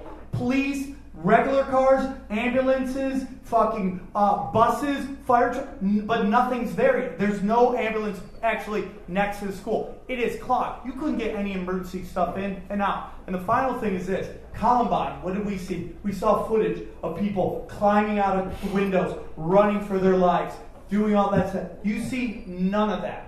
There's only one picture of one lady walking 5 to 6 kids in a still shot out of that. You know the Robbie Parker thing? But maybe, wait, let me just push back. Maybe it's because there were kids, like young kids, and high schoolers will jump out of a window, but maybe little kids won't. But there's no scene of anybody rushing children out. Oh. So have you seen the Robbie Parker footage? Robbie Parker No, is a guy who was I haven't seen. Honestly, the Sandy Hook thing. There was a crazy guy killed a bunch of kids. It was horrible, and that's all the thought I gave to it. He was a parent. So this is all new information. Dude, this is the Robbie greatest Parker podcast. was a parent. And they edit the video, but he's laughing as he's like about to take the mic, and he's laughing and having a good time. Then he gets up to the mic and he works himself up into a cry, and then talks about his kid that was just killed at Sandy Hook. He's an actor. If you actually listen, Jimmy, to all the cops when they gave their official what happened, they actually say that they found kids running around in the school. They say they entered it, and they threw them into classrooms, which actually the shootings happened. Meaning they told the kid, "Hey kid, get in classroom 13, right?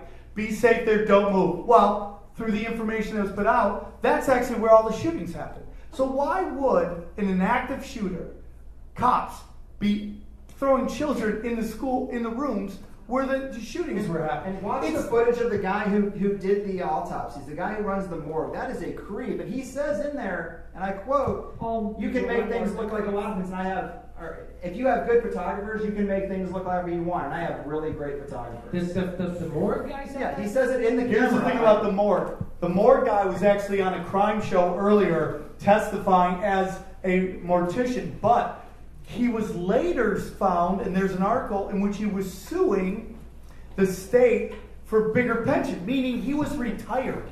He wasn't actually working. He is a retiree suing. So let's say, just for the sake of argument. So let's say, for the sake of argument, all this stuff that you guys, which I can't fact check right here, but let's say it's true. Why would they do all this? Well, it's conditioning to come for the gun. Why? It's a drill gone live, essentially. And so who wants? So they get the police force in on it too? Oh, it's actually what it's called. There's a thing that says it's a Homeland Security FEMA thing where the entire city is involved in citywide drill. And it's a name for it. Starts with a C. I can't remember it right now. Copacan or something like that. I know that was so wrong, but the whole city's in it. Now, if you actually look at the city of Newton, over the years, it's got $200 million worth of funding. Every parent there got a house. Not one parent there sued anybody. Not one parent sued somebody. It's problem, reaction, solution. I mean, we talked about why something like this would happen. It's so you can reel in gun control. Yeah, that, Well, as we it's- militarize the It comes down to the quotidian disruption where we have our life that we normally have, and what they do is they create these elaborate things that are going to shock the public because they know the shock is just a shock and it's neutral. But there's going to be one side is going to react exactly the way that they're going to react. The other side is going to react exactly the way that they're going to react. So all that has to happen is they just need to move the people forward, and that's why we have Sandy Hook. We have this operation here in Las Vegas. Is because it needs to be disrupted because they need to move us forward. Hold on, real quick, But to gun control, what I don't understand is like people are like, oh, they're going to say we're guns, we can't defend ourselves. It's like, dude, you can't defend yourself now. You know, you don't have fucking But then nuclear bombs. But that's not true. But people say it's defending themselves. It's not defending themselves. Then what is it? The right to bear arms is to overthrow a government because they've gotten out You of think we can overthrow the government now with our arms? Well, if you actually got everybody together, yeah, dog. It's a lot riskier the way we're spread out. Do they have like tanks and like fucking all? Yeah, but we have 365 million people. That's the whole thing. It's like, that's why a big reason people don't pay. But back to the gun control, dude. As they keep trying to tell us we need more and more gun control, we are seeing the militarization of our police force. Take a look at North Dakota, and you brought up what's-her-face, Elizabeth Warren, who didn't say anything forever, up until the end when it looked like it was over. Then she jumped in, okay? Look at how they went after those fucking protesters. They fucking beat them down. They shot them with fucking fake bullets. I mean, with pellets. I mean, they drone strike them. I mean, that's why you need guns. Because most places where nobody's allowed to have guns, the police don't carry guns either. So when you say de-arm, when you're saying de-arm the public, you have to demand that the police do it too. That's the only way it works, is if both sides don't have guns. So let me say this. Because I see both sides of this. I think we should keep the Second Amendment. I love guns. I just don't think we can defend ourselves now. Well, I disagree with that, but that's fine. I mean, we're not going to know. Well, I disagree with both of you, but I'll say this. I'll say this, that the reason why people say they wanted to keep their guns ultimately was because of the fight against the tyranny of the government when they come for your rights. Well, the government already took away our rights. We live in a surveillance state, right? We no longer even have habeas corpus. Habeas corpus is the linchpin of democracy, which means that the government can't take you and put you in jail forever. They have to give you a swift and speedy trial and charge you immediately. That's habeas corpus, so then you can defend yourself, right? So they got rid of that. Barack Obama, Section 1021 of the NDAA, repeals habeas corpus only for people deemed to be terrorists. Did you know that the Department of Homeland Security issued an edict in 2003 that said that any protesters, peaceful or not, would be considered as terrorists? So if you want to ever protest your government for redress of grievances, you are now a terrorist, and the government can now throw you in jail forever without giving you a charge or a trial date. That's because we no longer have habeas corpus. Habeas corpus was included in the Magna Carta. So we've repealed the fucking Magna Carta, and now we are operating at a liberty level somewhere around the fucking 1100. In the fucking Jimmy motherfucking. So I don't know how much time we really have left here, but we've gotten pretty heavy into the political stuff. Jimmy, what do you think of aliens? I love this. Have we been visited? Are they running our government? Is NASA a black ops? Any of that stuff? I have long thought, for real, that my mother-in-law was from Mars. And this show has given me the courage to admit it. Yeah! You're in a safe place. No, as far as, so they just found out all this crazy shit about Pluto. Now, I don't know if you know Pluto, they said was a planet, now it's not a planet. They went back there, turns out there's heat on planet, the coldest planet in the fucking world, which is making ice stuff move all over the surface of Pluto. There's almost life there, is what they're saying. Oh my God. So if there's almost fucking life on Pluto, I don't know, I have to think that we are not the only life in the universe. I think it's fucking arrogant to think that we are. And that's why we have things like SETI and all this stuff set up to try to detect life other places. Scientists, the smarty pants people in the world, think that there's probably fucking someone else out there. So I'm going to go along with the smartest people in the fucking world and say, yeah, I think there probably is some intelligent life somewhere else in the universe. That's a great point. You've talked about this on the podcast. Do you guys already do Hollow Earth? No. Well, I mean Hollow Moon. Right. Have you done Hollow Moon? Tell your whole theory about the Hollow Moon, because it blew my mind when you were talking about that stuff. Well, it's just that we do have in our oral history as a planet, there is stories that have been passed along of a time when the moon was not here. And so what happens is they believe that the moon was brought here as a way to get our agrarian civilization and have the tides come in and out and have the weather change and have all of this move around. Brought here by aliens. Brought here by aliens in order to control humanity. And that's what we find ourselves in. That ultimately we sit here and we believe that we're being controlled by the gravity of the moon and its placement, even though it has no reason to be there at the size and the space and the distance that it is. It's this perfect thing. And really what I believe is that we're here to feed the moon. And that moon is taking the chaotic energy from the planet and it is being beamed elsewhere. Welcome to the deep end. And that's why weed is legal, all right? No, but the interesting thing is, Jimmy, that the moon is bigger than Pluto? I didn't know that. Yeah. The moon is bigger than Pluto? Is bigger than Pluto. I did not know that. And the fact that it, not only does it go around, it goes around our Earth, it never turns, and it's in a perfect orbit. It's not an eclipse. It's just a perfect. Everything in the solar system spins except the one thing you can see with the naked eye. But that spins exactly at the right amount. So you're telling me the moon does not orbit on an axis? It does not rotate. No, we never see the other. This is not a theory. Every time you look at him, you see the same face. This guy, look at him. This is all he looks up. I swear to God. This is tough stuff. This is a lot. This is too much shit. Gareth Reynolds in the room and too afraid to come up on stage from the dollop, everybody. Yeah. Gareth from the dollop. Gareth, come on up. I have to go to the bathroom. Come join us real quick. Yeah. Oh, you switched out. What? Does it smell like butt? What'd your grandpa say about the man? Hey, by the way, give it up for Slim Gareth Reynolds. How Yeah, much weight great. you lost? I have a tapeworm. Yeah, okay. It's not good, but thank you. The weight loss has been unbelievable. Gareth, did you have a fun time in the other room doing this show? I did, yes. How'd it This go? The same show? Yeah, no, the other show in the other room. Okay, hi. Okay, hi. Gareth. Hi.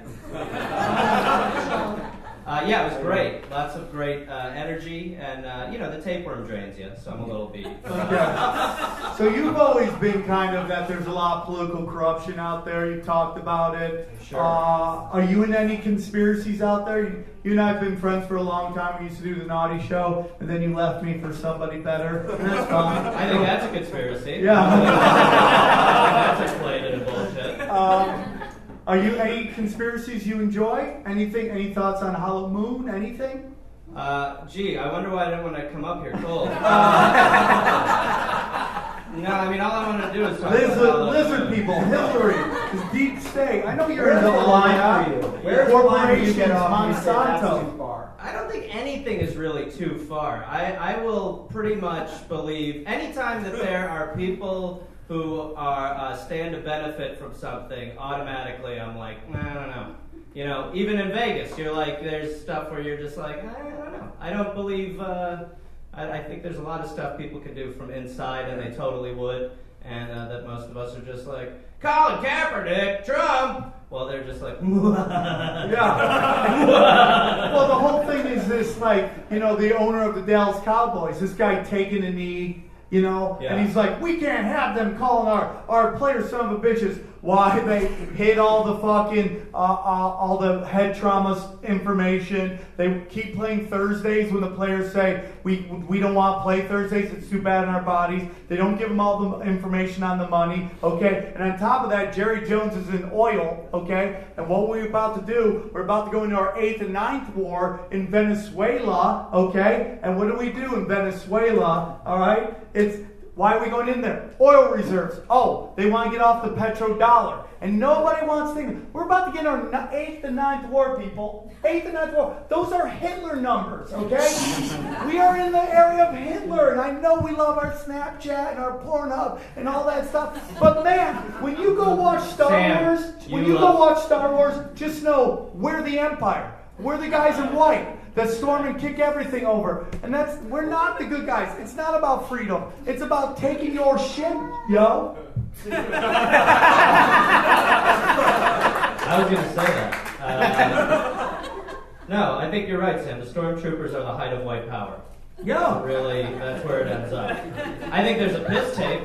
What? I think there's a piss tape. You think there's a piss tape out Yeah. there? Some kind of blackmail for sure. I think there's a piss tape on top of it. So are you into the whole Russian game? The Russian shit went down. Russians hacked the elections. Yeah. Since the 50s? Yes. When did it start? The truth is that, for years our election, we're on those Diebold fucking things. When you start them up, it's like Microsoft 7. You're like, is that good for electronic voting? Yeah. We're all in line for new iPhones, but our voting system is just still working on So do you think Hillary should have won that election? Well, I mean, I think we should definitely have a popular vote in this country, but that doesn't mean that I think that's the right choice. But again, when you get 2 plates of shit and one has parsley, I'm like, I'll take that plate of shit. Are you for affirmative action?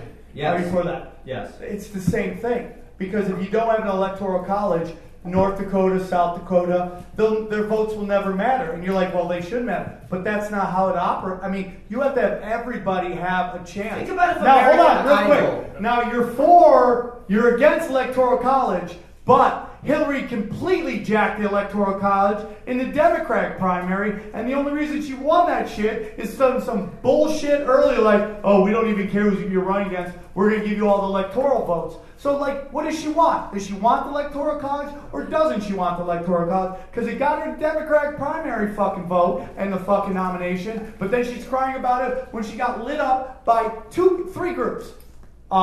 People affected by free trade, okay? That were affected by NAFTA and free trade.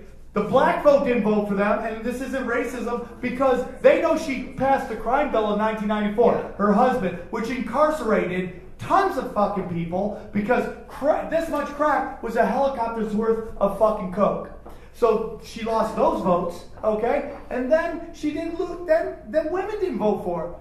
Didn't vote for it at all. They both agreed to play ball. We got to stop voting for a small select group of people who've already agreed to play ball. I completely agree with that, but this notion that she got robbed is laughable. Well, I do not think Hillary Clinton got robbed. Review the tape. Run the tape back. You motherfucker. Sam. No, not at all. I mean, we should have 8 parties. We should have multiple options. That is what is amazing about this country, is that every other part of our life, we demand options.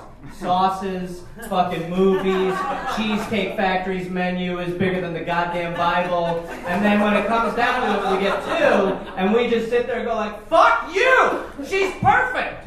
Yeah. But it's like, what the fuck? There's so many better. Yeah, I'm with you. I'm totally down with that. Do you see the country breaking off into smaller states? Well, we should. There's literally 5 states? There's 5 countries in America. I believe that's where we're going. We're the size in Europe. If you look at our mass size, North America is the size of Europe. Yeah, and think about how diverse they are. I wouldn't hate that. I feel like people should be, if you want to be conservative and live in the South, great. If you want to be liberal and live in California, great. Well, we should be able to space it out. The issue is military, because how would you protect? Well, if we stop going around the whole world, maybe we don't need such a big military. Also, I support that too, but what we gotta understand is that we will have a Nazi state nearby that we're just gonna have to be like, Godspeed, guys, do you? Oh God. But at least avocados are cheap and weed is legal. But I don't like what I saw in Alabama, Consaw. John, do you think we're going to be able to solve our problems before CERN opens the portal to hell? Is that when the simulation resets? No, I think the simulation will just continue to go on as it was designed. We are going to, we have Agenda 21 people in here?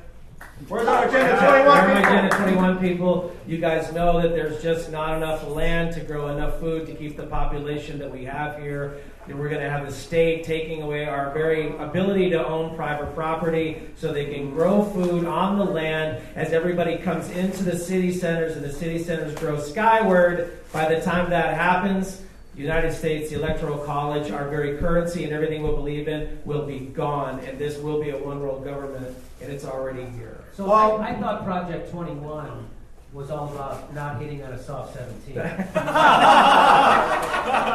Aim higher. But this is way more interesting.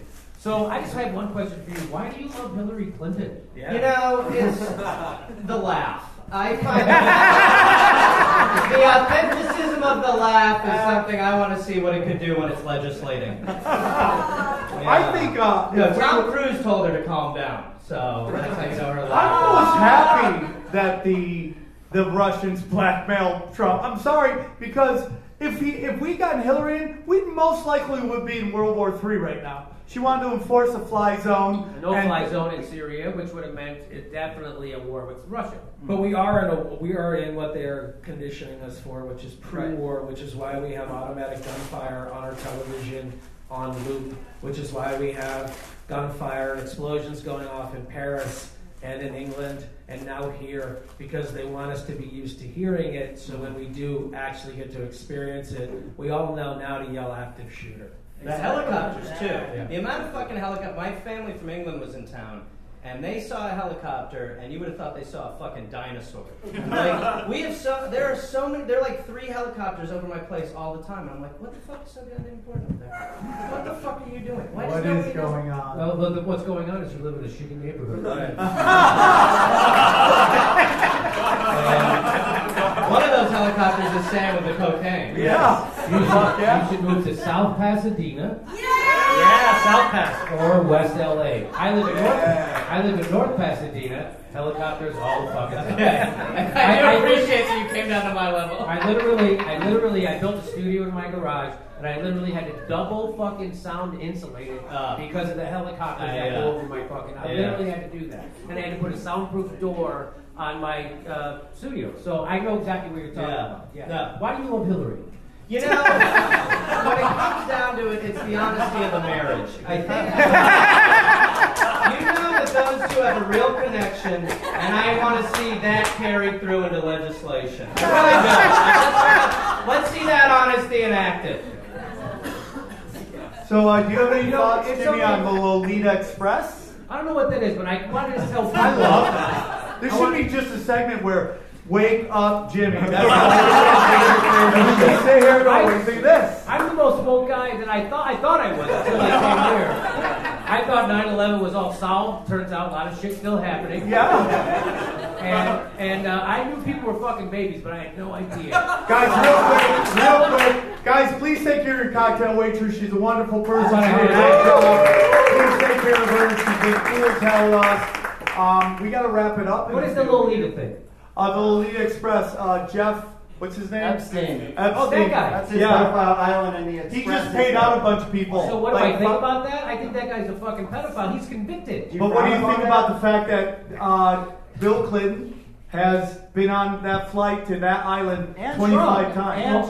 And Trump. And ditched his Secret Service to do it. Did he really? So I'll tell you this. It's just funny to see Hillary Clinton wag her finger at Donald Trump for being a misogynist and a sexist and all that stuff, when her husband's claim to fame was he got jizz on an intern's dress. And that's literally what it was. That's what took him down. So I think people watched that happening and went, you're full of shit, and he's full of shit, and we're being served, as South Park told us, a shit sandwich. And I'm not fucking voting for that. And that's why I didn't vote for either of those motherfuckers. And you know what? You can oppose Donald Trump without propping up Hillary Clinton. You don't have to be a fucking defender of bullshit, corporatist warmongers of the worst sort, which is what Hillary Clinton was, to oppose Donald Trump. You can oppose fascism without getting in bed with corporate fascism. You can fucking do both things. And that's what I'm doing.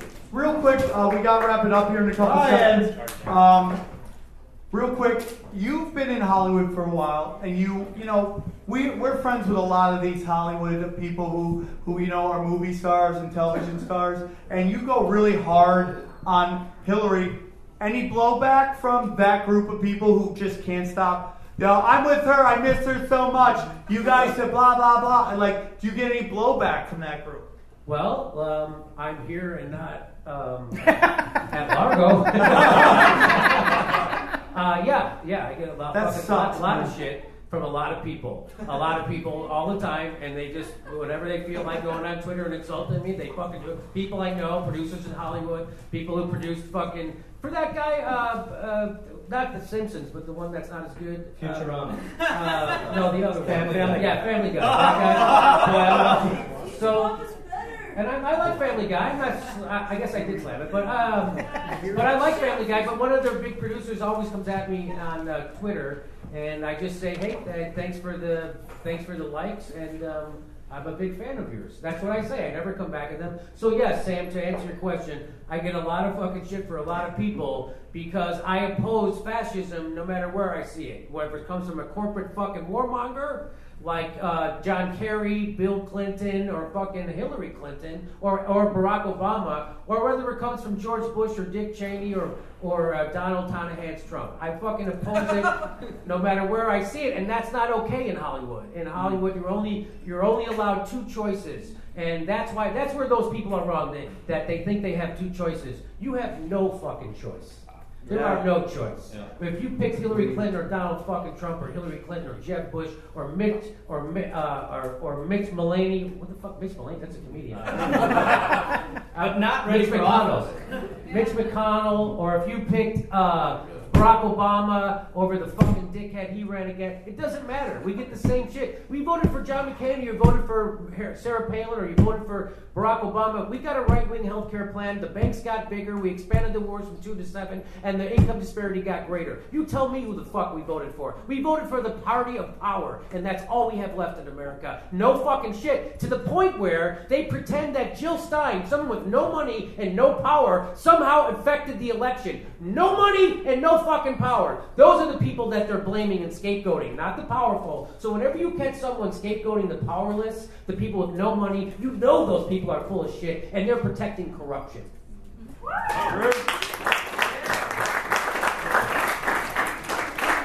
Ryan Davis from Tinfoil Hat, how are you doing, man? Doing great. How's everyone doing?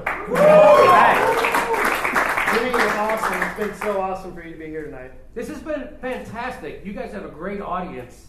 The fact that I can come to a comedy club in both rooms and have people with open minds is fucking mind-blowing to me. So I applaud your audience. Way to go. Amen.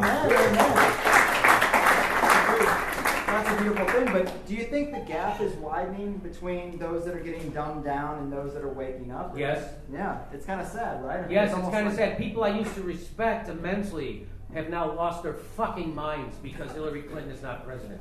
They've lost their fucking mind. The Democratic Party has lost their fucking mind. Well, the Democratic Party isn't the Democratic Party. I told you what happened in the 90s. They stopped being the Democratic Party, which is why Ralph Nader ran in the first fucking place. And why we had Bernie Sanders this time. Bernie Sanders ran. He didn't want to fucking run. He ran because he saw that there was no option, that there was no difference between Jeb Bush and Hillary Clinton or Ted Cruz or whatever the fuck. There is a difference between Donald Trump and Hillary Clinton, and it's very little. It's very little.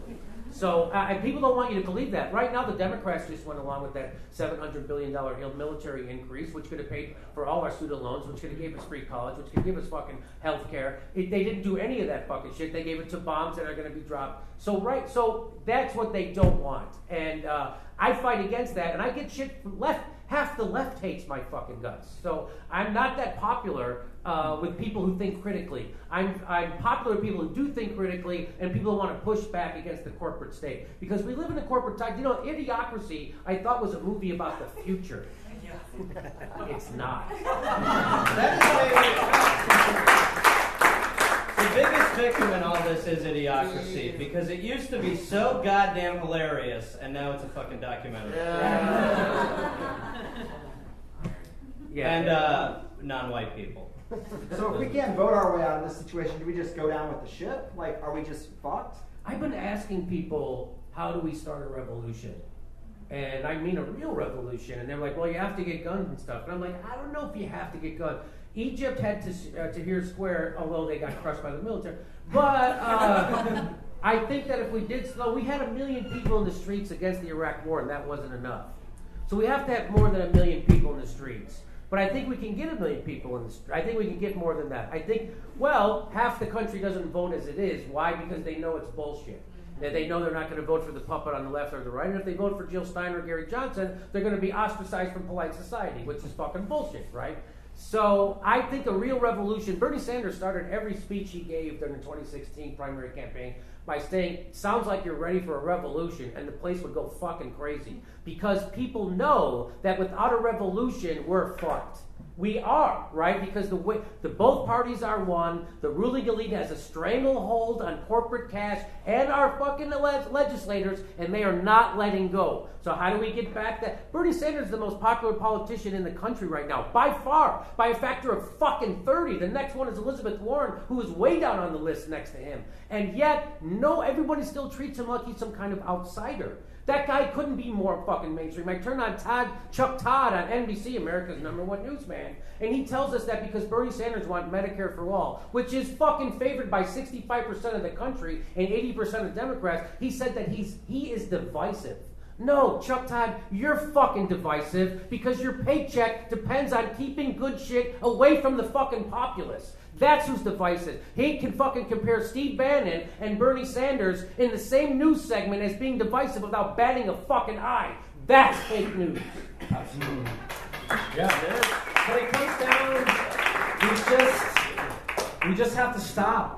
Stop having your face in front of a screen, in front of a television. Stop being affected by the advertising. Live on a needs-based society and take the word want out of it, and you'll realize that you don't have to spend so much time in your life working, and you don't have to spend so much time in your life to paying for a place that you're not at because you have to work to pay for it because you're not there, to fill it with things that you're never going to touch. Yeah. So why not just live in a needs-based society? And if you lived with just your passion, you'd realize that every person that you interact with, when you go to the grocery store, you make eye contact with them and you're an open listener. And that's really what the world needs, is to realize how much in common we have with everybody. And if we were open-hearted listeners and found that unity in that, and turned our backs on the media and the propaganda that's keeping us in this war culture, and we turned in mass and said, we're not going to watch anymore, and nobody would show up to the war and they'd have to come up with a different plan. We're still fucked, but there's going to come up. Well, we live in a death time. I'm for everything except the eye contact at the grocery store.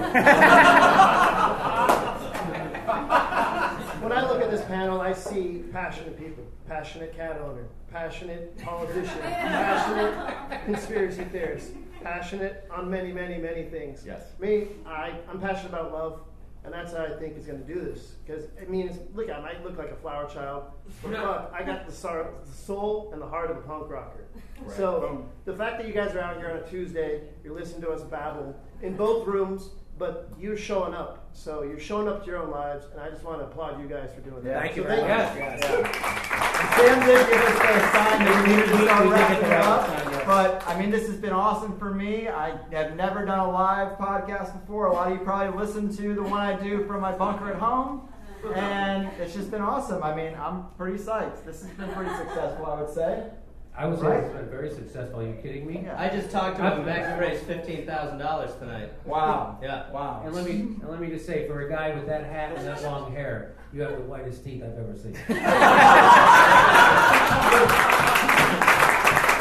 I like it. That's the button. All right, guys. Well, thanks so much for coming. I hope you had a good time. Yeah. Your fucking move, Free State, baby, reptiles. Your fucking move.